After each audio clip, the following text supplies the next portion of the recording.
શરીર મરે છે પણ આપણે મરતા નથી, એવું આપણી અંદર ઓલરેડી કેટલી જન્મ જન્માંતરોથી પડેલો છે નિષ્કર્ષ. એટલે આપણી દોયલી જિંદગીનું પ્લાનિંગ પણ એમ જ ચાલે છે કે આપણે કદી મરવાના નથી. ખ્યાલ આવે છે? નિષ્કર્ષપૂર્વક આગળ વધીએ છીએ. આટલા માણસો મરી જાય છે છતાં આપણે ગાંઠો છોડતા નથી, કોર્ટનાથી કેસ વાપસ લેતા નથી, કારણ કે આપણને એમ છે કાલ તો જોઈ જ લઈશ, કાલ તો હું છું. એટલે એક નિષ્કર્ષ છે કે હું છું. નંબર 2, એમાંથી બહાર કેમ નથી આવી શકતા? આઘાતમાંથી બહાર એટલે નથી આવી શકતા કારણ કે આપણે એની વ્યક્તિની સાથે મોહથી જોડાયેલા છીએ. આપણે નિરંતર સુખી થવું છે. નિરંતર સુખી થવાનો રસ્તો કાં તો વસ્તુથી સુખી થઈશું, કાં તો વ્યક્તિથી સુખી થઈશું. વસ્તુથી સુખી થવાનો ભ્રમ એટલે લોભ, વ્યક્તિથી સુખી થવાનો ભ્રમ એટલે મોહ. સુખ સમજણથી છે. એટલે બે વ્યક્તિઓ વચ્ચે જ્યારે સમજણના બિંદુ કોમન થઈ જાય ત્યારે સુખ સમજણથી નિરંતર પ્રવર્તવા માંડે.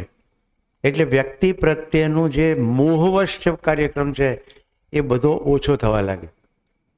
એટલે જેને આપણે ખૂબ ચાહીએ છીએ એ વ્યક્તિ આપણાથી જ્યારે જુદી રીતે વર્તશે તો પણ આપણો એના પ્રત્યેનો ભાવ બદલાશે નહીં, કારણ કે એ ખબર પડી કે એ સતત છે ને હું સતત છું. એટલે મૃત્યુ કોઈને જુદા પાડી દે એવું નથી, શરીરથી જુદા પડી જવાય. If you are confuse between two option what to do, મને પૂછ્યું છે ઇફ યુ આર કન્ફ્યુઝ, તો જો હું કન્ફ્યુઝ હોઉં તો હું મારી જાતને તુલનમાં પૂછીશ કે આ નિર્ણય માટે મારું તુલન પ્રિય હિત લાભનું છે કે ન્યાય ધર્મ સત્યનું છે. એટલે આસાન થઈ જશે. આસ્વાદનની અંદર 3 પૈકી કયો વિકલ્પ ચાલી રહ્યો છે? રુચિમૂલક, સંબંધમૂલક કે લક્ષ્યમૂલક? તો મારા નિર્ણયો લક્ષ્ય અને ન્યાય ધર્મ સત્યના સંદર્ભમાં હશે તો કન્ફ્યુઝન દૂર થઈ જશે. વાહ! જેણે પણ લખ્યું ધન્યવાદ. કોઈ પ્રશ્ન નહીં રામીભાઈ, થેન્ક યુ, આભાર દર્શન. ક્લાસરૂમમાં શિક્ષક ભણાવે છે ત્યારે 40 વિદ્યાર્થીઓમાંથી 2 કે 3 વિદ્યાર્થી મસ્તીખોર હોય છે, જેમને ભણવામાં રસ હોતો નથી. આ સદંતર ખોટું વાક્ય છે. ભણવામાં રસ નથી હોતો એ છે જ નહીં. અસ્તિત્વ સહજ વિધિથી પ્રત્યેક બાળક જન્મથી જિજ્ઞાસુ જ હોય છે, એને જાણવું જ છે. તમને એને જણાવવા માટેની પદ્ધતિઓ સીમિત છે. શિક્ષકે સજ્જ થવાની જરૂર છે કે બાળકનું ધ્યાન આકર્ષણ કરી શકે. આપણું કેવું ધ્યાન આકર્ષણ છે? સિલેબસ, કન્સેપ્ટ, પરીક્ષા, જવાબ. હમણાં એક બાળક મારી પાસે આવ્યો, જો મેં શિક્ષક તરીકે શું કર્યું? પંથ. મેં એની ચિત્રપોથી જોઈ, મેં રસપૂર્વક ચિત્રપોથી જોઈ, એમાંથી રસ હતો એટલે મને એક ફોર્મ દેખાણું. મેં કીધું હવે જીવન વિદ્યાના શિબિરમાં હું આવો માણસ બનાવીશ. પછી મેં એને 4 ફોર્મ બતાવ્યા વારલીના. મોબાઈલ ખોલીને વારલીનું ડ્રોઈંગ બતાવ્યું, કારણ કે મને રસ છે. બધા શિક્ષકો જવાબ સાંભળો. તમારી પાસે આવતા બાળકોના તમે માતા પિતા છો. તમને એના પ્રત્યે પ્રેમ, વાલ, સ્નેહ આવું છે એટલે પહેલાં તો પોતાને દમદાર બનાવી દો કે તક મળી છે. શિક્ષક ગમે તેટલું સમજાય પણ સમજે નહીં, કારણ કે પદ્ધતિ નથી. તો મારે એમ માનવું કે તેનું સુખ મસ્તીમાં છે. બધી જ પ્રવૃત્તિ માણસ કેવળ અને કેવળ સુખ થવા માટે જ કરે છે.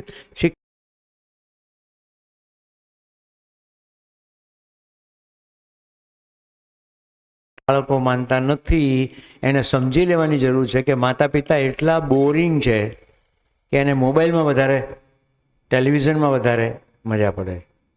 કારણ કે માતા પિતાની જિંદગી પત્ની મોટે ભાગે રસોઈમાં, પતિ મોટે ભાગે કમાવામાં. બાળક આટલું ઇન્ટરેસ્ટિંગ છે એવું માતા પિતાને પણ ખબર નથી. પૂછો તો ખરા જગતને કેવી રીતે જુએ છે, એની કલ્પનાશીલતા ક્યાં ફેલાયેલી.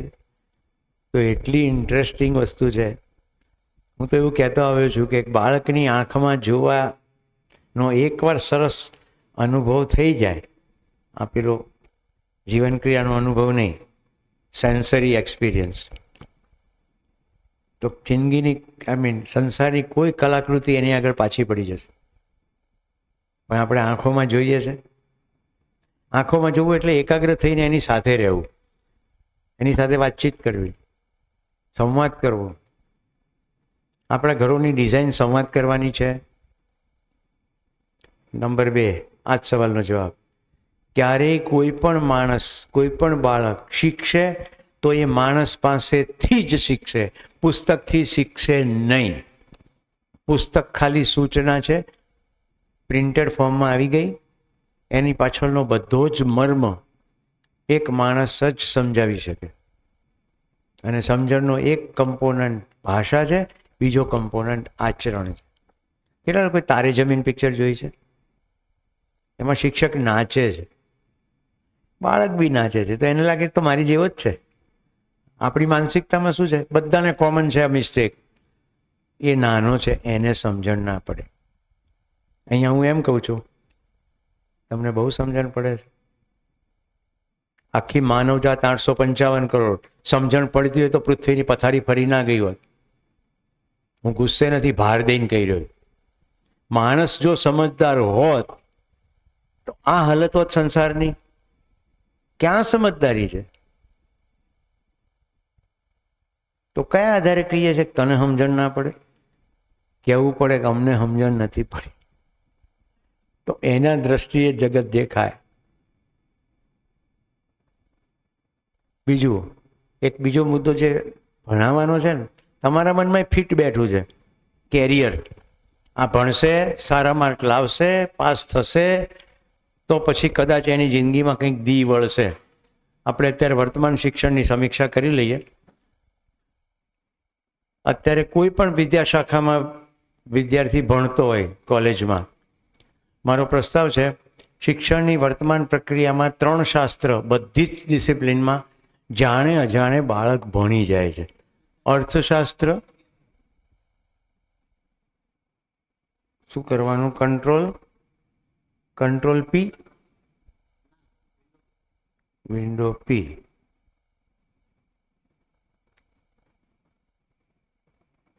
વાહ. હવે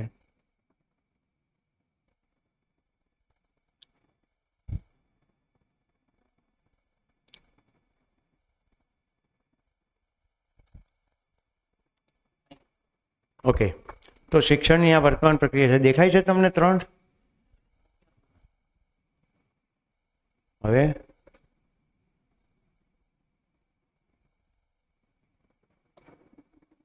શું કરીએ તો આખું દેખાય? તું ભાઈ આવી જા.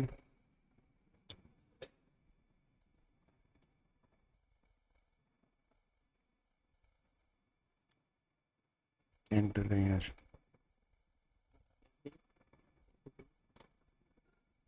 અહીંયાથી આ કરી દે. ના,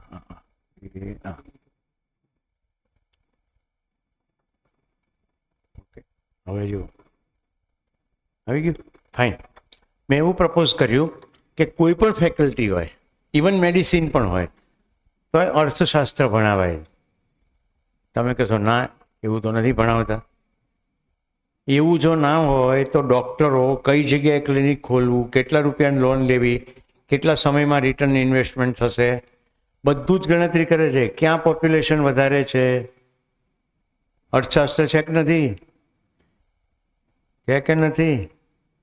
અરે એટલી હદ સુધી છે કે કઈ વિદ્યાશાખામાં સ્પેશિયલાઇઝેશન કરવું કે જેથી નિરાંતરે વધારે પૈસા મળે. રેડિયોલોજી કરવા જેવું છે, માસ્ટર્સ, બહુ જાજુ કામ ના રહે. સર્જરી તો જોવાની કઈ સર્જરીમાં ઓછી ભીડ છે.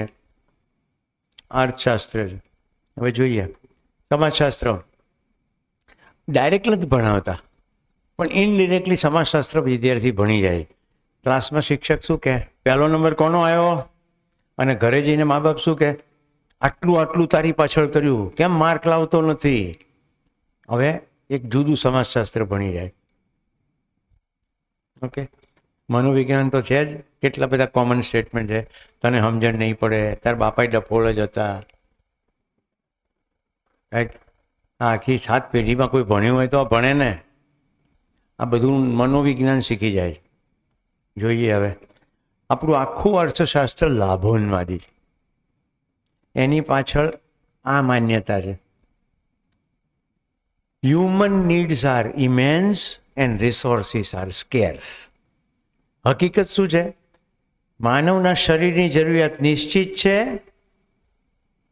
અને રિસોર્સિસ પર્યાપ્ત છે, પણ માન્ય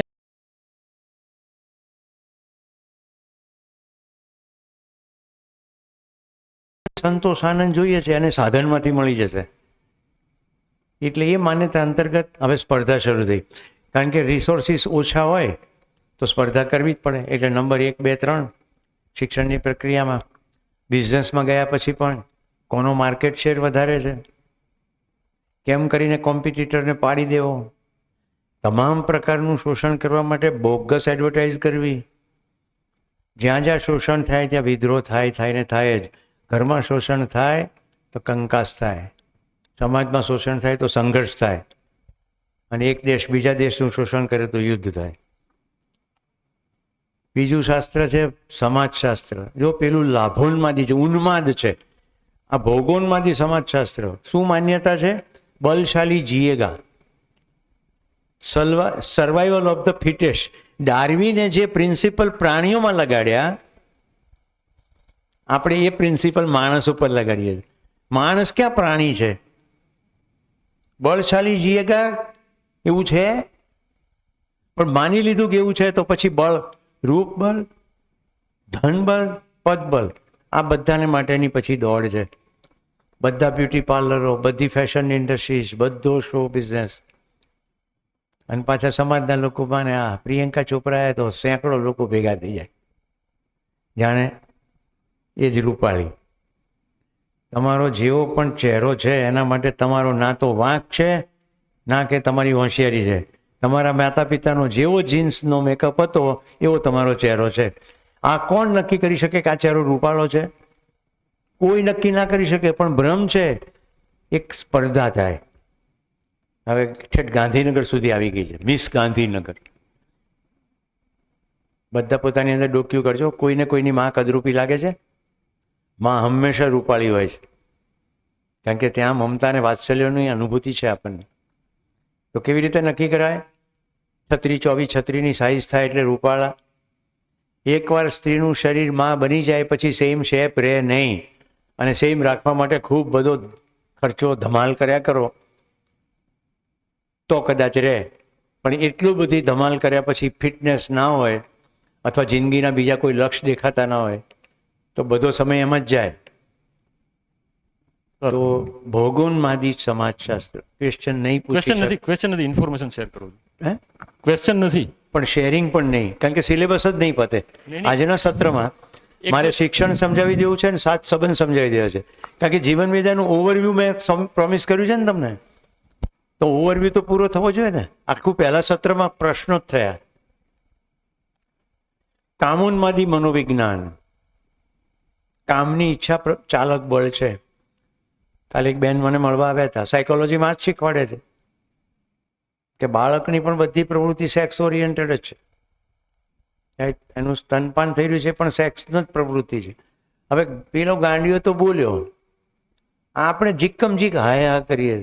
તમે પોતાની અંદર ડોક્યું કરો તો ખબર પડે બાળકને પોતાની જ ખબર નથી એ નર છે કે નારી છે. એને ખાલી એટલી જ ખબર પડે છે કે ભૂખ લાગી છે એટલે રાડ અકરાડ કરે. એક ઉંમર થયા પછી માગે, એની પહેલા ખાલી રોવે. તો કામની ઈચ્છા ચાલક બળ છે, એટલે પ્રત્યેક કાર્ય ઉત્પાદનની જાહેરાતમાં સ્ત્રી પ્રત્યે વિકાર છે, સ્ત્રીનું સન્માન નથી. એટલે આખો સમાજ આખો પુરુષ પ્રધાન જેવો થઈ ગયો. સ્ત્રીઓનું શોષણ થાય, વિચિત્ર બધું કરતા, એમને તક ના મળે. તો આ કામોન્માદી મનોવિજ્ઞાન. આટલું આપણે જોયું. તો શિક્ષણની વર્તમાન પ્રક્રિયા, પોતાને શરીર માનો તો આહાર, નિદ્રા, ભય અને મૈથુન, વિવિધ પ્રકારનો ખોરાક મળે છે. બજારમાં 50 પ્રકારના ભુજિયા મળતા હશે, હા કે ના? તાજી કચોરી તો મળે, ડ્રાય કચોરી પણ મળે, માવા કચોરી પણ મળે ને ડ્રાયફ્રૂટ કચોરી પણ મળે. તો બધું આહાર રિલેટેડ, નિંદ્રા રિલેટેડ, કોટનનું, રૂનું ગાડલું, હવાનું ગાડલું, પાણીનું ગાડલું. રામુભાઈ, હું વાપીમાં મેરિલ એકેડેમીમાં મારો શિબિર હતો, જ્યાં ડૉક્ટર્સની ટ્રેનિંગ થાય છે.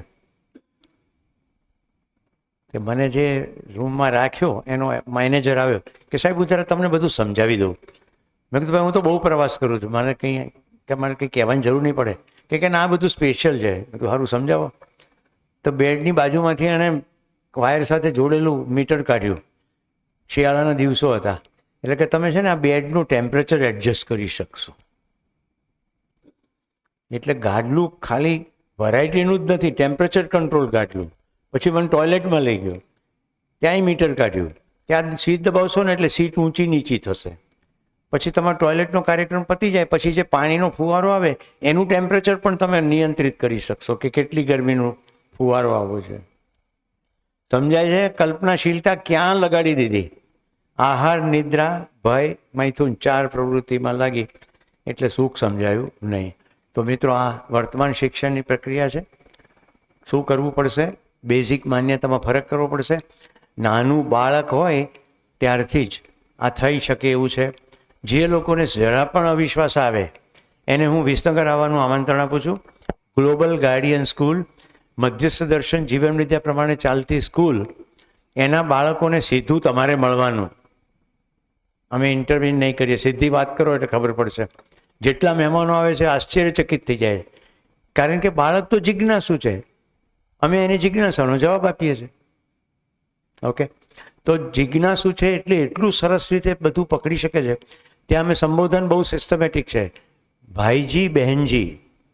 નાના છે ને બાળકો, બધા એકબીજાને ભાઈજી ને બહેનજી તરીકે કહે છે. તો હું બાળક હોઉં અને મારે બીજા વિશે વાત કરવાની તો આવું કહીશ કે પ્રકાશભાઈજી ને આજ મેરે સાથ ये बात की, રિસ્પેક્ટફુલી, કારણ કે બધાને સન્માનની પ્યાસ છે જ, કોઈને અપમાન પસંદ નથી.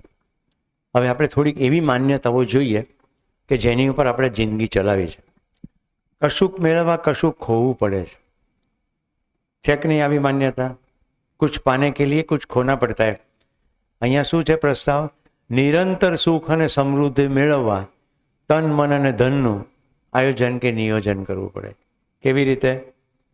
મારે કપડાં જોઈએ છે, કેટલા કપડાં જોઈએ છે નક્કી કરવાનું. એના માટે મારે કેટલા પૈસા કમાવા પડશે એ નક્કી કરવાનું. એટલા મળી જાય પછી ત્યાસરો કરવાનો. બીજાના કપડાં જોઈને બાઘાની જેમ ફરવાનું નહીં, પોતાને પછાત નહીં માનો. તો તન, મન, ધન, મનનું નિયોજન છે આ. સમૃદ્ધિ મળી જાય પછી મને જોઈએ છે સુખ, શાંતિ, સંતોષ, આનંદ. એ સંબંધપૂર્વક મળે એના માટે સંવાદ કરવાનો, આયોજન કરવાનું દિવસ આખાનું, કે હું સવારે શું કરીશ, બપોરે શું કરીશ, સાંજે શું કરીશ. હું ત્યાં સુધી કહીશ કે વ્યવસાયમાં પણ સંવાદ શક્ય છે. તમારી પાસે કોઈ કર્મચારીઓ કામ કરતા હોય એની સાથે પણ સંવાદ કરી શકાય. દરેકની જિંદગી ઇન્ટરેસ્ટિંગ છે. બીજી માન્યતા, રોજગાર માટે શિક્ષણ કે જીવવા માટે શિક્ષણ? અત્યારનું શિક્ષણ કેવું છે? Doctor, engineer, chartered accountant, financial analyst, આવું રાઈટ. અને ફેમિલી બિઝનેસ હોય તો આગળ બિઝનેસમાં શું કરવાનું? જીવવાનો કમ્પોનન્ટ છે જ નહીં. તો શિક્ષણમાં કેટલા વર્ષો? 5 વર્ષે ભણવા બેસે, 12 ધોરણ, 3 વર્ષ કોલેજના, 15, 2 વર્ષ માસ્ટર કરે તો 17, 17 ને 5 22. માસ્ટર ના કરે તો 20 વર્ષ બાળક શિક્ષણમાં આપે છે. શેના માટે? કમાવા માટે. કેવી રીતે ઘરમાં જીવાય, સમાજમાં કેવી રીતે વર્તાય શીખવવામાં આવતું નથી. તો શિક્ષણ જીવવા માટે હોવું જોઈએ. માણસ ભૂલોમાંથી શીખે કે સાચું સમજાવ્યું તો ભૂલ સુધરે? હવે બહુ કોમન માન્યતા છે, ભૂલોમાંથી જ શીખે. અરે આપણને સાચું ખબર છે એની રોશનીમાં ભૂલ ખબર પડે છે. દાખલા તરીકે બાળક નિશાળમાં જાય, 1 + 1 5, એટલે ટીચર કે ના. 1 + 1 11, તો કે ના. સાચું શું છે? 1 + 1 2.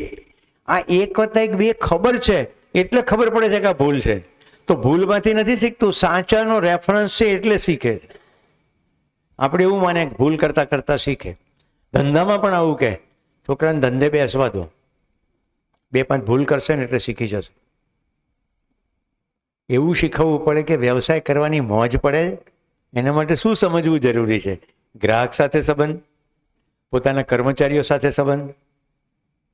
સંબંધમાં સુખ છે. તમે બિઝનેસમાં હો ને તમારા તમામ કર્મચારીઓ તમારા આવવાથી પ્રસન્ન થઈ જાય, એ સારું લાગે છે કે શેઠ આયા અને ગભરાઈ જાય એ સારું લાગે છે? તમારો કર્મચારી તમારી સામે રડતો રડતો આવે ને એમ કે શેઠ આજે આટલી તકલીફ થઈ ગઈ છે, મને મદદ કરો ને, એ સારું લાગે કે કશું બોલે નહીં અને એનો પરફોર્મન્સ બગડી જાય કારણ કે એની લાગણીનું યુદ્ધ ચાલી રહ્યું છે, ઘરમાં કોઈ ઘટના ઘટી છે, તો પારિવારિક સંબંધ થાય વ્યવસાયની અંદર તો પરફોર્મન્સ હાઈએસ્ટ લેવલનો આવે. આ બધું થઈ ચૂક્યું છે. દેશમાં 25 વર્ષથી જીવન વિદ્યાના શિબિરો જ્યાં જ્યાં ચાલી રહ્યા છે ત્યાં ત્યાં વ્યવસાયિક લોકો પ્રયોગો કરે છે. જેમ કે સમર ડાયમંડમાં જ હ્યુમનાઇઝેશન ઓફ એન્ટરપ્રાઇઝ, આખું સંસ્થાનું માનવીયકરણ 2 વર્ષ કામ ચાલ્યું. મેં લગભગ 7 શિબિરો ત્યાં ચલાવ્યા. કર્મચારીઓ શિબિરમાંથી પસાર થયા. જો મેં એમને ચેલેન્જ કરી હતી, આખું પરિવાર ડાયમંડની ઇન્ડસ્ટ્રી છે, રાઈટ, એક હીરા 15-20 લાખ રૂપિયાના હીરા હોય, ફાઇન. એ લોકોની માન્યતા એવી હતી કે 3 ભાઈઓમાંથી કોઈકે તો રહેવું જ પડે, નહીં તો આ બિઝનેસ ના ચાલે. મેં કીધું આપણે બિઝનેસ એવી રીતે કરીએ તો જીવવાની મજા ના આવે. તમારા માટે ચેલેન્જ છે, 1 વર્ષ બિઝનેસ એવી રીતે ગોઠવો કે 1 મહિનો માટે જતા રહો, આખો બિઝનેસ કર્મચારીઓ ચલાવે. અને જતા રહ્યા. એટલું જ નહીં, બેલ્જિયમ જતા રહ્યા. એમનો એક દીકરો ત્યાં હતો. 1 મહિને પાછા હવે બિઝનેસ ચાલ્યો. 3 ભાઈઓએ કર્મચારીઓની સામે સ્ટેજ ઉપર સાષ્ટાંગ પ્રણામ કર્યા અને બધા કર્મચારીઓને એમની નોકરીના સ્પાન અને પગાર પ્રમાણે પ્રોફિટના ચેક આપ્યા. સમજણના બિંદુ આવે તો આખો પરિવાર પ્રસન્નતાથી જીવી રહ્યો છે. પહેલાં દબડાવવા પડતા હતા, હવે દબડાવવા નથી પડતા, કારણ કે બધા પરિવારના ભાવથી ખબર પડી ગઈ સંવાદિતામાં સુખ છે. તો humanization of enterprise, humanization of an education system, everything. Medical fraternity, doctor દર્દી સાથે જેટલી લાંબી વાત કરે એટલું સારું નિદાન થાય. આયુર્વેદમાં બહુ સુંદર સૂત્ર છે, દર્દનું નિદાન એટલે દર્દનું કારણ અને એની સાથેની જે કંઈ વસ્તુ લક્ષણો છે એ દર્દીથી વધારે સંસારની કોઈ વ્યક્તિ ના કહી છે. ડૉક્ટર તો ખાલી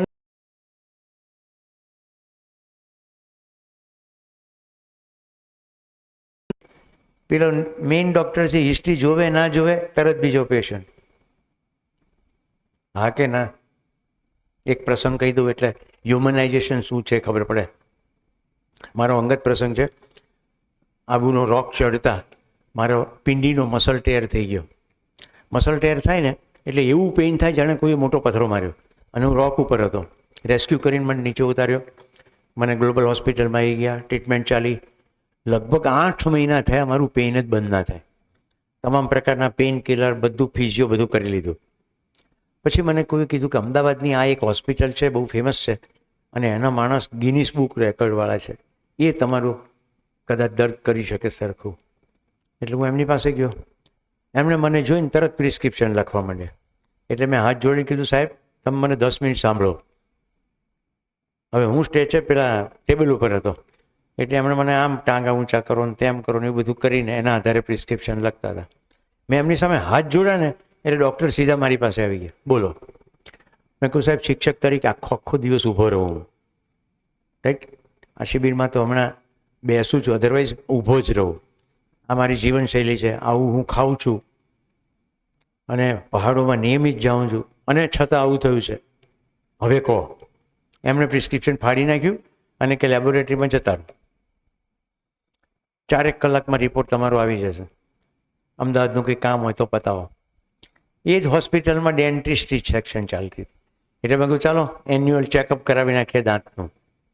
અને પછી એ ચેકઅપ કરીને થોડી વાર બેઠો, એમાં રિપોર્ટ આવી ગયો. ફોલિક એસિડ એકદમ લો લેવલ, વિટામિન B12 એકદમ લો, ડેન્જર લેવલમાં. મને કે તમારે કશી વસ્તુની જરૂર નથી, વિટામિનની જરૂર. હવે જો મેં સાંભળવાનો આગ્રહ ના રાખ્યો હોત તો વળી પાછી નવી પેઇન કિલરો આવી જાય. મજા એ વાત નહીં થઈ. ડૉક્ટરને મારામાં રસ પડી ગયો, કારણ કે જે ડેન્ટિસ્ટ હતા ને એ ડૉક્ટરના પત્ની હતા. એટલે ત્યાંય મેં એ જ રીતે વાત કરી કે હું શું ખાઉં છું વગેરે. એટલે પતિ પત્ની, હું બહાર બેઠો હતો ત્યારે અંદર વાત કે ભાઈ આ ઇન્ટરેસ્ટિંગ માણસ છે. એટલે ડૉક્ટર કે તમારી ફી નથી લેવાની. મેં કીધું નહીં સાહેબ, તમે થોડું વાજબી રાખો, અડધા તમે રાખો અડધા હું રાખું. એ કે તમે અમને સલાહ આપો, કારણ કે તમે મેનેજમેન્ટના માણસ છો. એક જ સલાહ આપું, રિસેપ્શન પર બેઠેલી 3 સમાજ જેને રૂપાળી કહે છે એવી 3 રિસેપ્શનિસ્ટને તાત્કાલિક કાઢી મૂકો. કારણ કે તે કદરૂપી છે. કે તમારી ભાષા સમજાતી નથી. સમજાવી દઉં. મેં આવીને પૂછ્યું કે ડૉક્ટર શાહ ક્યાં મળશે, તો એણે મને એવો જવાબ આપ્યો, આ પાટિયા દેખતા નથી, એમાં એરો મારેલા જ છે. સમજાય છે તમને? તો મને કહે તમે ચાલો ને મારી સાથે. એટલે મને રિસેપ્શન પર લઈ ગયા. મને કે આને કહો ડાયરેક્ટલી. એટલે મેં એને કહ્યું કે આ જગ્યાએ કોણ આવે, કાં તો પેશન્ટ આવે કાં એના સગા આવે, બંને ટેન્શનમાં હોય કે નહીં. પેશન્ટને શેનું ટેન્શન હોય કે મારું હરખું થશે કે નહીં, સગાને થાય કે આનું હરખું થશે કે નહીં.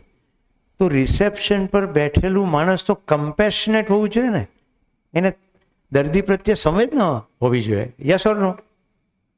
આ બધું માનવતામાં, માનવીયતામાં આવે કે સામેવાળો માણસ પીડામાં છે, એ એની પીડામાંથી છૂટવા માંગે. કેમ? એને સુખી થવું છે. એ શરીર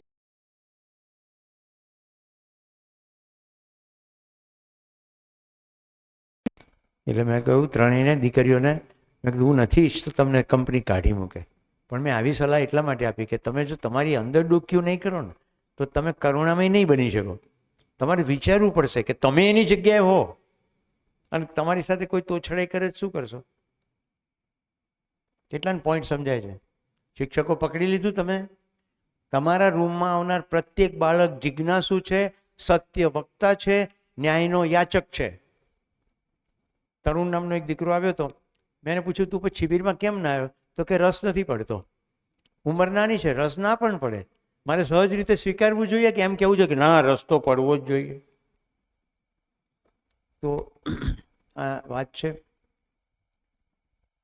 ખાવા માટે જીવવું કે જીવવા માટે ખાવું?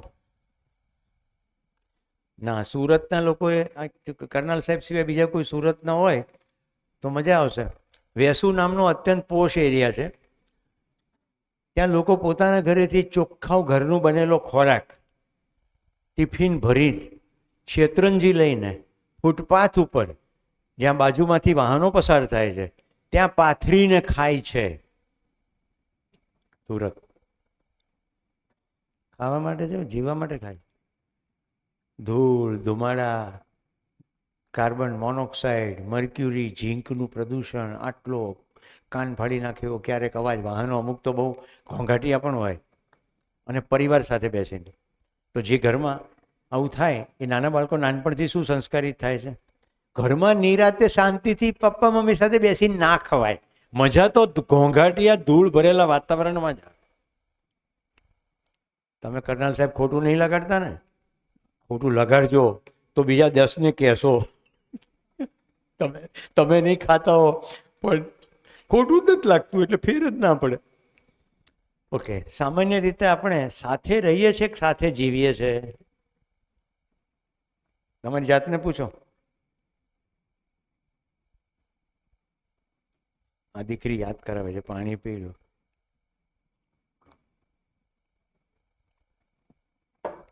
જીવવું એટલે લક્ષપૂર્વક, ઉત્સવપૂર્વક, સંબંધપૂર્વક, નહીં તો પછી સાથે રહીએ છીએ.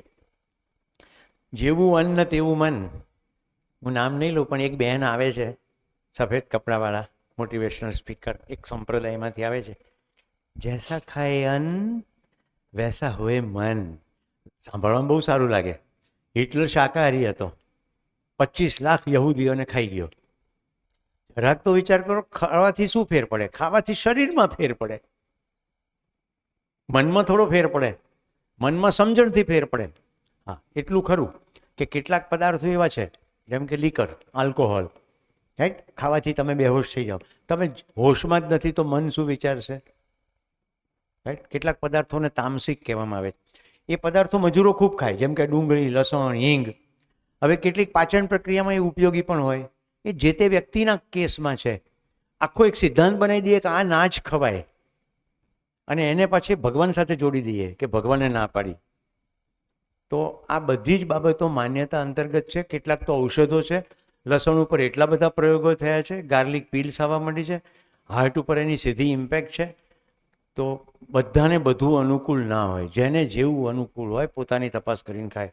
અન્ન ખાવાથી મન બદલાય નહીં. અન્ન ખાતી વેળાએ રિચ્યુઅલ શું છે? જેમ કે આપણે નક્કી કર્યું કે અમુક નથી ખાવું, પણ સાથે એવું નક્કી કર્યું કે સાથે બેસીને ખાઈશું. મારા ઘરનો નિયમ છે, સાથે બેસીને જમતી વેળાએ કોઈ ફોન નહીં ઉપાડે. મારા બંને બાળકો ટેલિવિઝન વગર મોટા થયા છે, રાઈટ, અને આંતરરાષ્ટ્રીય એવોર્ડ જીત્યા છે. કારણ કે મેં નક્કી કર્યું કે કોઈ કચરો જવા દેવો નથી અને ઘરમાં સંવાદનું વાતાવરણ ઊભું કરવું છે. તો હું વ્યવસાયમાંથી આવું તો સંવાદ માટે જગ્યા જ જગ્યા છે, ટીવી જ નથી, સિરિયલ નથી. મુદ્દો સમજાય છે ને, વાત કરવાના વિષય છે. તો સાથે બેસીને ખાઈએ તો સંવાદ થાય, એ સંવાદની મદદથી કોઈ સમજણ વિકસે તો મન બદલાય. એટલે જેવું અન્ન તેવું મન નહીં, અન્ન ખાવાની પદ્ધતિ શું છે. આ મૃત્યુલોક છે કે જાગૃતિલોક છે? આ શરીર મળ્યું છે સમજવા માટે અદ્ભુત સાધન છે. આપણા ધર્મ પુસ્તકોમાં કહેવાયું પણ છે, શરીર માધ્યમ ખલું ધર્મ સાધનમ. પણ ધર્મ સમજાય તો ધર્મ નિરંતર સુખપૂર્વક જીવવું એ છે. અને સુખ ખાલી મારા પૂરતું સીમિત નથી. સ્વયંમાં સમાધાન, પરિવારમાં સમૃદ્ધિનો ભાવ, સમાજની અંદર અભય અને પ્રકૃતિમાં સંતુલન એવું થાય એના માટે શરીર એક સાધન છે. નાનું કુટુંબ સુખી કુટુંબ કે સંયુક્ત કુટુંબ સુખી કુટુંબ કે સમજદાર કુટુંબ સુખી કુટુંબ? સિમ્પલ. નાનું હોય તો બે જણા બાખડે, કોઈ રોકનારું જ ના હોય. ઘણી વાર એવું થાય કે સંયુક્ત કુટુંબમાં બે જણા એટલે બાખડી નાખે કે બાપા બેઠા છે, શરમ આવે. પણ બાપા એવા હોય કાન ભંભેરવા વાળા તો બધા બાખડે બાપાની હાજરીમાં. લવ મેરેજ સફળ કે એરેન્જ મેરેજ સફળ? બેમાંથી એકેય નહીં, અથવા બંને જો સમજીને કરેલા હોય તો. શું સમજવાનું?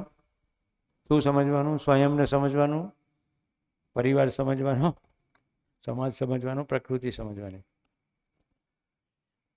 આપણે અહીંથી શરૂ થયું હતું. ભાઈ, મારા વાલા ભાઈ બોલ્યા હતા, બેઝિક નીડ, મૂળભૂત આવશ્યકતા રોટી કપડાં મકાન, કે માનવની મૂળભૂત આવશ્યકતા સમજ અને રોટી કપડાં મકાન.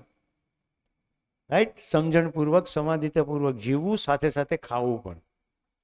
ખાલી હાથ આતા હૈ, ખાલી હાથ જાતા હૈ. સમજ મેળવવા આવે છે અને સમજ મેળવીને જાય છે. કોઈ ખાલી હાથ જતું નથી, કંઈકનું કંઈક પૂંજી ભેગી કરીને જાય છે, જેથી આગલી યાત્રા ઠીક ચાલે. આપણે ગુજરાતીઓ તો બહુ દાદા ગરીબવાળા માણસો છીએ. ખાલી અહીંયાથી અમદાવાદ જવાનું ને તોય ઢેબરા બાંધીએ છીએ.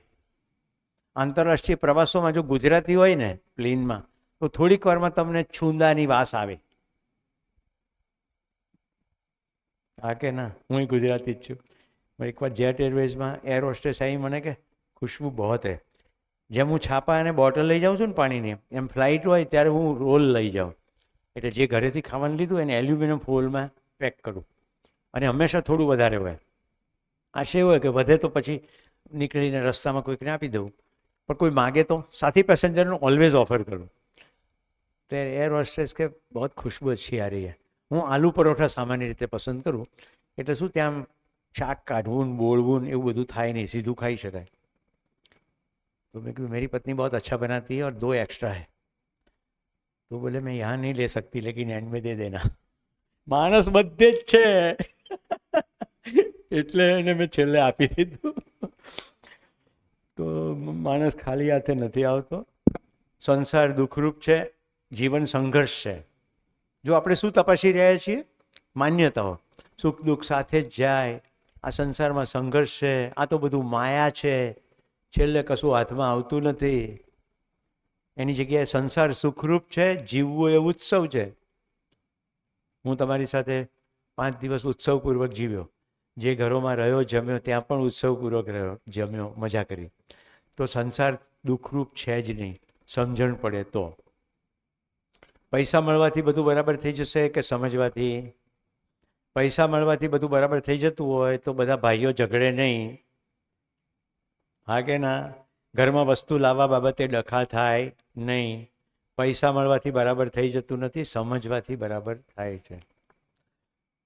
આ તો બહુ કોમન છે. પસંદ અપની અપની, ખ્યાલ અપના અપના. સંસ્કૃતમાં તુંડે તુંડે મતિર ભિન્ના. અહીંયા કોમન શું છે? દરેકને સુખ જોઈએ છે, સમજણના બિંદુ એક જ છે, પ્રિય હિત લાભમાં વેરાયટી છે. તો શરીરના સ્તરે વેરાયટી છે, સમજણ તો એક જ હોય. 1+1 ભારતમાંય 2 થાય અને અમેરિકામાંય 2 થાય ને આફ્રિકામાંય 2 થાય, અલગ થાય નહીં. તો સમજણ કોને કીધું? અસ્તિત્વ જે રીતે સજેલું છે તેવું મને સમજાય એનું નામ સમજણ. માનવ ધર્મો અનેક છે કે એક છે? માનવ જાતિ એક, માનવ ધર્મ એક, નિરંતર સુખી થવું. આપણે સુખધર્મી છીએ એટલે ધર્મ પરિવર્તન અસંભવ ઘટના છે. અત્યારે જે થાય છે બધા સંપ્રદાય પરિવર્તન છે. અત્યારે જેટલા ઉપસ્થિત ધર્મો છે એ બધાને ટેકનિકલ ભાષામાં હું સંપ્રદાય કહું છું. હવે મેં તમને જે નિયમો થોડા ઇનડિરેક્ટલી તો સમજાવી દીધા છે, પણ હવે જરા સિસ્ટમેટિક સમજાવી દઉં. 3 નિયમો મેં જે કહ્યા હતા એ જોઈ લઈએ. શું કરું? ઓકે, હવે બરોબર છે. નિશ્ચિત આચરણ જ નિયમ છે. દરેક ક્રિયા નિયમથી નિયંત્રિત છે. લોખંડનું આચરણ નિશ્ચિત, કોન્ક્રીટનું આચરણ નિશ્ચિત, ગાયનું આચરણ નિશ્ચિત, વાઘનું આચરણ નિશ્ચિત, માણસનું અનિશ્ચિત. કેવી રીતે નિશ્ચિત થાય? નિયમથી. હવે શું કરીએ? બંધ કરીને ફરી શરૂ કરું?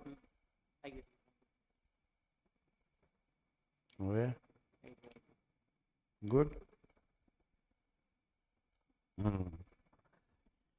તો બધી સમસ્યાના મૂળમાં નિયમની સમજણનો અભાવ જ કારણભૂત છે. હવે જીવવાના 3 સ્થળો છે. પહેલું, પરિવાર. શું કામ કીધું? આ સંસારમાં બાળક માતા પિતા વગર આવતો નથી, એટલે બેર મિનિમમ યુનિટ. રામુભાઈ, બધા દર્શનોથી આ દર્શન કઈ રીતે અલગ પડે છે? મૌલિક પ્રસ્તાવો છે. નંબર 1, ગઠન પૂર્ણતા. પરમાણુ સ્વરૂપ ખરું, ક્યાંક પહેલાંય કહેવાયું છે પરમાણુ અણુ જેવું છે વગેરે. ગઠન પૂર્ણતા એ મૌલિક પ્રસ્તાવ છે. બીજું, સમાજનો નાનામાં નાનો એકમ માણસ નથી, પરિવાર છે. બેર મિનિમમ 3 પરિવારોથી સમાજ બને છે, અને આ સમાજ જ પ્રકૃતિનું દોહન અથવા શોષણ કરે અને વિવિધ પ્રકારની વ્યવસ્થા ઊભી કરે, જેમ કે શિક્ષણિક વ્યવસ્થા, આરોગ્ય એક વ્યવસ્થા, સરકાર એક બીજી વ્યવસ્થા. તો 3 નિયમ છે. બૌદ્ધિક નિયમ, મારી અંદર જે વિચાર ચાલી રહ્યા છે, મારી અંદર જે તુલનની ક્રિયા ચાલી રહી છે, મારી અંદર જે ચિત્રણો પડેલા છે, એને સમજીએ તો બૌદ્ધિક નિયમ. બીજાની સાથે ડીલ કરવા માટે સામાજિક નિયમ, પ્રાકૃતિક સાથે ડીલ કરવા માટે પ્રાકૃતિક નિયમ. જોઈએ હવે આ નિયમ ત્રય તરીકે ઓળખાય છે. કશું લખશો નહીં તો ચાલશે, બધું જ હું મૂકી દઈશ જેમ રોજ મૂકું છું. તો બૌદ્ધિક નિયમ ગઈકાલે મેં તમને બીજા 4 રીતે બતાવી દીધું. અસંગ્રહ, ધીમે ધીમે બોલું છું. જેટલું તમને જરૂરી લાગે છે તેટલું સંઘર્ષો. કશું લેવાની ના પાડી નથી, પણ તમે નક્કી કરજો કેટલું જોઈએ છે. કોઈ સામાજિક દબાવ નક્કી કરશે તો પેલો 4 ગાડીવાળો પ્રસંગ યાદ કરો. પતિની એક, પત્નીની એક, દીકરાની એક, અને ચોથી કોના માટે? કે કોક માગે તો. અમારી ના આપીએ, કોક માગે તો એની ચોથી. તો જેમાં સમૃદ્ધિનો અહેસાસ થાય, આવશ્યકતાથી અધિક ઉદારતા એક્સપ્રેસ થઈ શકે એટલો સંગ્રહ કરો તો એને અસંગ્રહ કહીશું. સ્નેહ, જાગૃતિના અર્થમાં પૂરકતા. કોઈની પણ સાથે કોઈ ડખા કર્યા વગર દરેક વખતે તમારી સામે આવતી પ્રત્યેક વ્યક્તિ અને ઘટના સમજવા માટેનો એક પ્રસ્તાવ છે, તો એને કીધું સ્નેહ. વિદ્યા, જે જેવું છે તેનો સ્વીકાર કરવો. હવે અહીંયા એક મોટો લોચો છે ગેરસમજણ થવાનો. જે જેવું છે તેનો સ્વીકાર કરવો એનો મતલબ એ છે કે આપણે ખાલી વ્યવસ્થાને જ સ્વીકારી શકીએ છીએ, અવ્યવસ્થા સ્વીકારતા નથી. તો એ જોવું પડે કે આની અંદર અવ્યવસ્થા છે તો વ્યવસ્થા કરવાનો પ્રયત્ન કરવો. એને કહેવાય જે જેવું છે. જે જેવું માની લીધું છે તે નહીં. ઘરમાં પતિ પત્ની, સાસુ બહુ કોઈ ડખા ચાલી રહ્યા છે, આ મારા જો ઉપદેશ આપે ને ત્યારે એમ કહું પડ્યું પાનું નિભાવી લેવું. પણ નથી નિભાવાતું ભાઈ, તમારે તો બોલવું છે. આ રોજ જે વિચિત્ર વર્તન કરે, કેવી રીતે નિભાવવું? તો સમજવું કે એને સમજણની સ્થિતિ આવી છે એટલે આવું કરે. હું કેમ હેન્ડલ નથી કરી શકતો કે કરી શકતી? કેમ મારી અંદર આવેશ આવે છે? કારણ કે હજી મને બરાબર મારી જાત સમજાઈ નથી. જેવું અંદર ડોક્યું કરવા માંડીશું ને શું દેખાશે ખબર છે? આ આવી રીતે વર્તે છે કારણ કે પ્રિયમાંથી ઓપરેટ થાય, આ હિતમાંથી ઓપરેટ થાય, લાભમાંથી ઓપરેટ થાય છે. હજી એનું આસ્વાદન તો રુચિમૂલક જ છે. મારી અંદર હવે સ્થિરતા છે કારણ કે હું ન્યાયમાંથી ઓપરેટ થાઉં એમ દેખાવા માંડશે. એટલે જે જેવું છે તેનો સ્વીકાર, મતલબ જે સમજણની સ્થિતિ છે એ સમજીને એનો સ્વીકાર. વ્યક્તિના વર્તનનો સ્વીકાર કરવાની વાત નથી. મારા ઘરમાં પ્રવેશતા કોઈ પણ એવા વ્યક્તિ હોય કે જે ટોબેકો કે એવું વાપરતા હોય, તો એમને કહું તમે મારા ઘરમાં રહેશો એ દરમિયાન તમાકુ ખાશો નહીં અને સિગરેટ પીશો નહીં. તમારું પૂર્ણ સ્વાગત છે, પણ મારા ઘરમાં કોઈ પણ પ્રકારનું વ્યસન, અમારા બાળકોમાં સંસ્કાર ખોટા પડે એટલે સ્વીકાર્ય નથી. ખોટું લગાડશો નહીં, પણ આ અમે નહીં કરીએ. ખોટું મારે મનમાં અંતર્વિરોધ કરવો, એને બદલે સ્પષ્ટ કરી દેવું, પણ ચોક બોલતા આવડવું જોઈએ કે તમારો સ્વીકાર છે, વ્યસનનો સ્વીકાર નથી, એમ બોલતા આવડવું જોઈએ. આ થયું વિદ્યા. પછી સરળતા. ઠઠારો નહીં, કોઈ દેખાડો નહીં, પણ સાથે સાથે એક સુચારુપણું ખરું. હું શિક્ષક તરીકે લગર વગર કપડાં પહેરીને આવું તો તમારા મનમાં પહેલું મારા વિશે એક ગ્રંથિ બંધાઈ જાય, એટલે તમે મને સાંભળી ના શકો અથવા વિચિત્ર રીતે સાંભળો. મને એક પ્રેરણાદાયી ઉદાહરણ આપું છું. ગાંધીજી અને ટાગોર બંને શાંતિનિકેતનમાં સાથે બેઠા હતા. સાંજે પ્રાર્થનાનો સમય થયો એટલે ગાંધીજી કે ચાલો ટાગોર, ટાઈમ થઈ ગયો. ટાગોર કે તમે નીકળો, હું આવું છું. હજી થોડો સમય હતો એટલે ગાંધીજી બહાર ઊભા રહ્યા, પણ ટાગોર આવ્યા નહીં. પાછા ગાંધીજી અંદર ગયા તો ટાગોરે કપડાં બદલી લીધા હતા અને અરીસા સામે વાળ ઓળતા હતા. તો ગાંધીજી કે ટાગોર તમે શું બધું આ ઉંમરે? ટાગોરનો સુંદર જવાબ છે, તમે નેતા છો, પોતડી પહેરીને જશો ને તોય ચાલશે. હું શિક્ષક છું, મારા વિદ્યાર્થીઓની સામે હું ગમે તેમ ન જઈ શકું. હું જેમ ઘરમાં બેઠો છું એમ ત્યાં ન જઈ શકું. તો કોઈ ઠઠારો નથી કરવાનો, પણ એક સુચારુ પોશાક પહેરવાની વાત છે. તો તમે પ્રસંગને અનુરૂપ જરૂર પહેરો. આ સરળતા છે. અભય. વર્તમાનમાં વિશ્વાસ. હમણાં જે છે, આપણે પહેલા સત્રમાં મેં શું કહ્યું હતું? આપણી તમામ સમસ્યાઓનું એક જ માત્ર કારણ છે, ભૂતકાળની પીડા, ભવિષ્યની ચિંતા અને વર્તમાનનો વિરોધ. છે કે નહીં? તો ભૂતકાળમાં કોઈ ઘટના ઘટી ગઈ છે, ઘટના નિયમથી સમજાય તો એની પીડા નહીં રહે. વર્તમાનમાં વિરોધ બંધ કરીશું તો ભવિષ્યની ચિંતા ખતમ થઈ જશે. કેવી રીતે? અસ્તિત્વમાં બધું વ્યવસ્થિત છે, હું આ વ્યવસ્થા સમજી શકું છું અને હું આ વ્યવસ્થા મુજબ જીવી શકું છું. મારા શરીરની જરૂરિયાત માટે પૂરતું છે, મારા મનની જરૂરિયાત માટે મારે સમજણ કેળવવાની છે અને હું અક્ષય બલ શક્તિ સંપન્ન છું એટલે સમજી શકીશ. હવે અહીંયા ઘણાને એવું થાય કે તમારી પાસે વસ્તુ વધુ ના હોય શું કરો? તો સંબંધ છે, જો સંબંધ છે તો રોટલો નોટલો મળી રહેશે. આપણે ઇન્સ્યોરન્સ કરીએ, ઇન્સ્યોરન્સ આપણે ઇન્વેસ્ટ માણસમાં કરીએ છીએ, કંપનીમાં કરીએ છીએ. સ્ટીવ જોબ મરવા પડ્યા ને ત્યારે કહે છે કોઈ પૈસા કામ લાગતા નથી, પથારીમાં તો પરિવારનું કોઈ માણસ બાજુ બેઠું હોય એ જ કામનું છે. તો માંદા પડીએ એ પહેલાં સંબંધ કેળવવામાં ધ્યાન રાખીએ છીએ કે ખાલી પ્રીમિયમો ભરીએ છીએ? જોઈ લો. તો વર્તમાનમાં વિશ્વાસ, વર્તમાનમાં જે કંઈ છે એમાં વિશ્વાસપૂર્વક વર્તીએ. આ થયો બૌદ્ધિક નિયમ. આની આ વસ્તુ જ્યારે જુદી રીતે મૂકી છે. જો એ નિયમ ન સમજાય તો શું થાય? આ જમણી બાજુ છે બધું અમાનવીયતા છે. તો સંગ્રહ કરીએ, વિરોધ કરીએ, આડંબર કરીએ, યુદ્ધ કરીએ, આ બધું કરીએ. બીજો છે સામાજિક નિયમ. ચરિત્રથી જીવીને ધર્મને નિયંત્રણને પ્રમાણિત કરવા. સ્વધન, સ્વનારી, સ્વપુરુષ, દયાપૂર્ણ કાર્યવ્યવહાર. કાલે સમજાવ્યું છે. સ્વધન મહેનત કરીને કમાવું એટલે પ્રતિફળ. કેટલોક સમૂહ માટે તમે કામ કર્યું, એ સમૂહ પ્રસન્નતાથી તમને કંઈક આપે. જેમ કે આપણે રસોઈયાવાળા ભાઈઓને આપ્યું, એને કહ્યું પારિતોષિક. અને આખા સમાજ દુનિયા માટે કામ કર્યું, નોબેલ પુરસ્કાર. આ ત્રણ રીતે ધન આવે એને સ્વધન કહેવાય.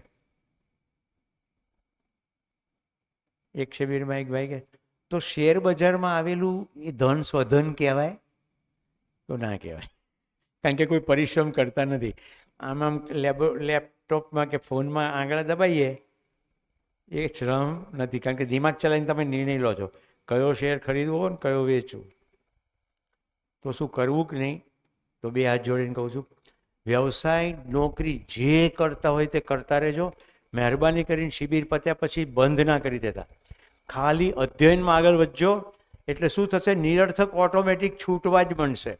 અને ત્યાર પછી જે કરો છો એમાંથી જે પૈસા મળે છે ખબર પડશે પૈસાને કરવાનું શું છે. ખ્યાલ આવે છે? વ્યવસાયમાં પૈસા આવે છે એ બીજાના સમજણ માટે વપરાવાનું શરૂ થશે. કારણ કે આ જ સમાજમાં આપણે જીવીએ છીએ. ઘણા લોકોને એવું છે દીકરી સંસ્કારી લાવી છે ઘરમાં, ક્યાંથી આવશે? આ સમાજમાંથી આવશે.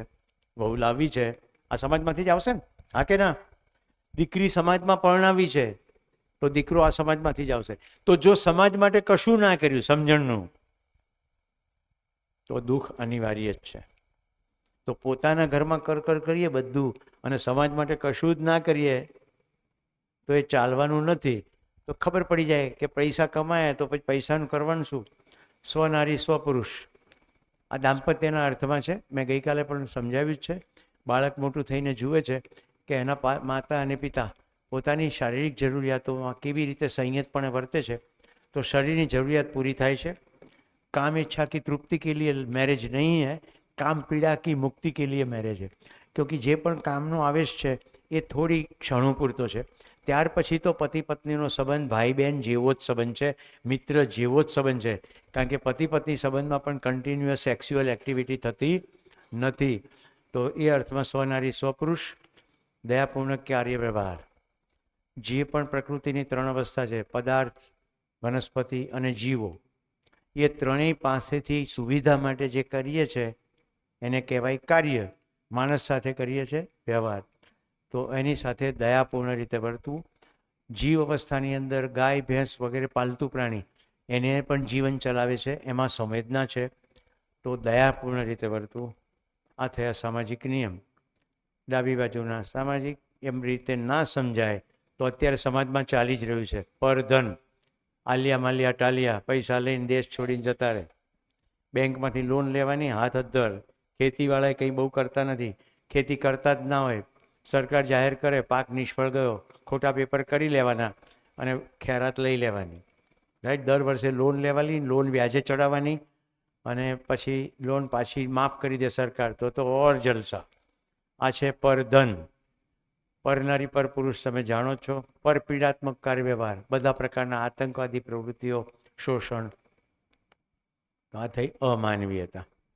છેલ્લો પ્રાકૃતિક નિયમ, જેમાં સાયક્લિસિટી હોય, ચક્રિયતા હોય, રિસાયકલ થતું હોય, એ પ્રાકૃતિક નિયમમાં બેસે. દાખલા તરીકે ગાયનું છાણ ખાતર તરીકે વપરાય, એ જ દાણામાં આવે, દાણામાંથી ઘાસ બને, ઘાસ ગાય ખાય, તો ચક્રિયતા થઈ ગઈ. હવે ખેતરની અંદર પ્લાસ્ટિકની બોટલો વાવો તો સંતુલન. જો ઉપયોગિતા પૂરકતા ચક્રિયતાથી સંતુલન રહે. આ ના થાય તો શું થાય બતાડી દઉં. હવે વધુ ઉત્પાદન લેવા માટે પેસ્ટિસાઇડ, ઇન્સેક્ટિસાઇડ, હર્બિસાઇડ વાપરો, ખૂબ ઉત્પાદન થાય. આ ઝેરવાળું ખાય એટલે રોગો થાય, કેન્સર જેવા. એને પાછળ ખૂબ બધું આંધણ થાય, કેટલાકના તો પરિવાર ઉજળી જાય, એટલે બધી સામાજિક સમસ્યાઓ શરૂ થાય. તો ઉપયોગિતા પૂરકતા બધી ખોરવાઈ જાય. આખી પ્રકૃતિ પહેલે દિવસે મેં બતાવ્યું જ છે તમને. પદાર્થ અવસ્થા પોતાનું દામ લગાડે છે, પ્રાણ અવસ્થા વિકસે છે. પ્રાણ અવસ્થા પોતાનું સંપૂર્ણ સત્વ આપે છે, જીવ અવસ્થા વિકસે છે. માનવ શરીર પણ ઉપયોગિતાના પૂરકતાના અસ્તિત્વની ડિઝાઇનથી ટકે છે. તો આપણે પ્રાકૃતિક નિયમમાં શક્ય એટલા ઉપયોગીને પૂરક થવા માટે પ્રાકૃતિક સંતુલન ખરાબ કરાય નહીં. તો એને પ્રાકૃતિક નિયમ સમજ્યા કહેવાય. તો વધુ મેળવવાનો જે ઉન્માદ છે, મોટી મોટી ફેક્ટરીઓ, ખૂબ બધું જંગલ કાપી નાખવાનું અને ત્યાં બધું પોતાનું જે કંઈ ભોગ પ્રમોદ કરવાનું છે એની બધી સામગ્રી ઊભી કરવી. આજકાલ તો ફેશન નીકળી છે, ઘરની આગળ ધૂળ દેખાવી ના જોઈએ એટલે પેવ્ડ બ્લોક કરવાના. પેવિંગ એટલી હદ સુધી કે પેવ્ડ બ્લોક પછી કોન્ક્રીટનો રોડ, એટલે જેટલું પાણી છે એ અંદર જવાને બદલે હવે પાણી વહેવા માંડશે. અને પછી એટલું બધું ફ્લડિંગ, સલેજ, ડ્રેનેજના મોટા પ્રશ્નો, એમાંથી પાછા ઇન્ફેક્શનના મુદ્દાઓ. હું કેપિટલ સિટીમાં રહું છું ગુજરાતના. 1 વર્ષ થવા આવ્યું, હજી ટેસ્ટિંગ જ ચાલે છે. મારા ઘરે હું વોટર એન્જિનિયર છું, છતાં મારે બોટલ મંગાવવી પડે છે. પાણીની અંદર રોજ જે ધૂળ આવે છે, એટલી બધી. ક્લોરીન નાખે એટલે ઇન્ફેક્શન ના હોય, પણ એટલું ડોળું પાણી કેવી રીતે પીવાય? મુદ્દો સમજાય છે શું થઈ રહ્યું છે? જે પાણી ઇઝીલી પર્કોલેટ થઈ જતું હતું, કુદરતી રીતે રિચાર્જ થતું હતું, આ બધું બંધ થયું ને એક તરફ ફ્લડ આવ્યું ને બધું પાણી વહી ગયું. જે ક્રમશઃ પર્કોલેટ થતું હતું એ નદીમાં ફ્લડની જેમ આવીને વહી ગયું, દરિયા ભેગું થઈ ગયું. પછી આપણે વોટર રિચાર્જ વેલ, ધાબા ઉપરથી પાણી ભેગું કરો. તો જો આપણા બહુ ડબલ વલણો છે. સિગરેટની ફેક્ટરીને લાયસન્સ મળે વધારવાનું, અને પાછું પડીકા ઉપર લખ્યું હોય statutory warning, cigarette smoking is injurious to health. આને ઉન્માદ, અસંતુલન કે વિધ્વંસ કહેવાય. તો મિત્રો, માનવીય આચરણ, મૂલ્ય, નીતિ, ચરિત્ર, પરિવારમાં નિયમ, ન્યાય, મેં તમને કાલે બધા મૂલ્યો બતાવ્યા. ચરિત્રની પણ વાત કરી દીધી, અને નીતિ, અર્થનીતિ, ધર્મનીતિ બધી વાત થઈ ગઈ. હું માનું છું તમને હવે વિષય વસ્તુ બધું સ્પષ્ટ થયું હશે. અત્યારે 12:20 થઈ છે. લગભગ 5 મિનિટમાં આખી જીવન વિદ્યા શિબિરની સંપૂર્ણ સાર તમારી સામે મૂકું. રાઈટ? એકાગ્રતાથી સાંભળશો તો બધું દીવા જેવું દેખાઈ જશે. અસ્તિત્વ સહ અસ્તિત્વ છે. વ્યાપક શૂન્યમાં તમામ એકમો ડૂબેલા, ભીંજાયેલા, ઘેરાયેલા છે. વ્યાપક શૂન્ય પોતે જ મૂળ ઉર્જા સ્વરૂપ છે. એમાં ભીંજાયેલો હોવા માત્રથી અસ્તિત્વનો પ્રત્યેક એકમ ઉર્જિત છે. વ્યાપક અસીમ છે, વ્યાપક પારદર્શી છે, એટલે પ્રત્યેક એકમ બીજા એકમ ઉપર પ્રતિબિંબિત છે. એક નિશ્ચિત દૂરી પર આવે એટલે એકબીજા ઉપર પ્રભાવ કરે છે. કોઈ કશાને અડતું નથી, કારણ કે વ્યાપક છે. વ્યાપક શૂન્યમાં ડૂબેલા, ભીંજાયેલા, ઘેરાયેલા હોવાને કારણે જેમ ઉર્જિત છે તેમ નિયમિત પણ છે. તમામ એકમોના આચરણ નિશ્ચિત છે. પદાર્થ અવસ્થાનું આચરણ પરમાણુના સ્તરે અંશોની સંખ્યા ઉપર, એટલે માત્ર વિધિથી નિશ્ચિત છે. પદાર્થમાં કશુંય સ્થિર નથી, અને આખી પદાર્થ અવસ્થા, પ્રાણ અવસ્થા, જીવ અવસ્થા અને માનવના શરીર, કારણ કે પદાર્થ વસ્તુનું મૂળ એકમમાં ગતિશીલતા છે. પદાર્થ અવસ્થા સંગઠન વિઘટન થયા જ કરે, પણ પદાર્થનો નાશ થઈ શકતો નથી. જેને જેનાથી અલગ ન કરી શકાય તે છે એનો ધર્મ. તો પદાર્થનો ધર્મ છે અસ્થિ. પદાર્થ અવસ્થાના વિકાસના ચરમે પ્રગટન છે પ્રાણ અવસ્થાનું. ઓક્સિજનનું અથવા પ્રાણવાયુનું આવાગમન છે. પ્રાથમિક કક્ષાની પ્રાણ કોશિકાઓથી લઈને ઉડતી, પેટ ઘસડતી પ્રાણ કોશિકાઓ સુધી બધી પ્રાણ અવસ્થાના એકમો છે. એની અંદર પ્રાણનું, ઓક્સિજનનું આવાગમન છે, એટલે સ્પંદનશીલતા છે. એનો ધર્મ છે પુષ્ટિ, અને બીજ વિધિથી એ નિરંતર રહે છે ને છે. તો પદાર્થી છે, એના રૂપાંતરિત સ્વરૂપે પ્રાણ અવસ્થા પણ છે. જે એકવાર અસ્તિત્વમાં છે એ છે ને છે. હતું જેવું કંઈ છે નહીં. અસ્તિત્વ નિત્ય વર્તમાન છે. આવી જ રીતે જીવ અવસ્થાના શરીરોમાં બધા જ નિયમો પ્રાણ અવસ્થાના કામ કરે છે. એક એક ઓર્ગન છે એ પોતે વ્યવસ્થા છે, અને આખા જીવ શરીરની વ્યવસ્થામાં ભાગીદારી છે. તો જીવ અવસ્થાના શરીરમાં મગજ એક ઓર્ગન છે, અને આખા શરીરમાં ભાગીદારી છે. કિડની એક ઓર્ગન છે, એ પોતે વ્યવસ્થિત છે, આખી વ્યવસ્થામાં ભાગીદારી છે. જીવ અવસ્થામાં માનવાની ક્રિયા થાય છે. પદાર્થમાં પહેચાન અને નિર્વાહ, પ્રાણ અવસ્થામાં પહેચાન અને નિર્વાહ. જીવ અવસ્થામાં માનવું, પહેચાનવું, નિર્વાહ કરવો. મેધસ એટલું ડેવલપ થયેલું છે કે આહાર, નિદ્રા, ભય અને પ્રજનન 4 પ્રવૃત્તિ થાય છે. જીવ શરીરોને પણ જીવન પરમાણુ ચલાવે છે, પણ માનવા સુધી સીમિત છે. શરીરના વિકાસના ચરમ ઉપર માનવ શરીર છે, એનું મેધસ પૂર્ણ વિકસિત છે. પોતે વિકસિત છે, પોતે વ્યવસ્થા છે, આખા શરીરની વ્યવસ્થામાં ભાગીદારી છે. આ પૂર્ણ વિકસિત શરીરને જીવન પરમાણુ એટલે કે હું. મારું સ્વરૂપ કેવું છે? મારું પરમાણુ સ્વરૂપ છે. મધ્યમાં 1 અંશ, 4 પરિવેશો, 2, 8, 18, 32 કુલ 61 અંશનો સમૂહ સ્ટેબલ છે, ગઠનપૂર્ણ છે. હવે એને નાશ કરી શકાશે નહીં. શરીરના પ્રત્યેક કોષમાંથી પસાર થઈને હું શરીર ચલાવું છું. અત્યારે જ એક પ્રયોગ કરીએ એટલે ઘણા ડાઉટ છે. તમારું ધ્યાન તમારા પગના, જમણા પગના અંગૂઠા ઉપર લઈ જાઓ.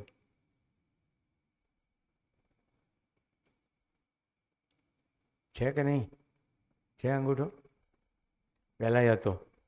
હું જ્યાં જ્યાં ધ્યાન લઈ જવાનું કહીશ ત્યાં ત્યાં તમે સ્પર્શની અનુભૂતિ કરી શકશો.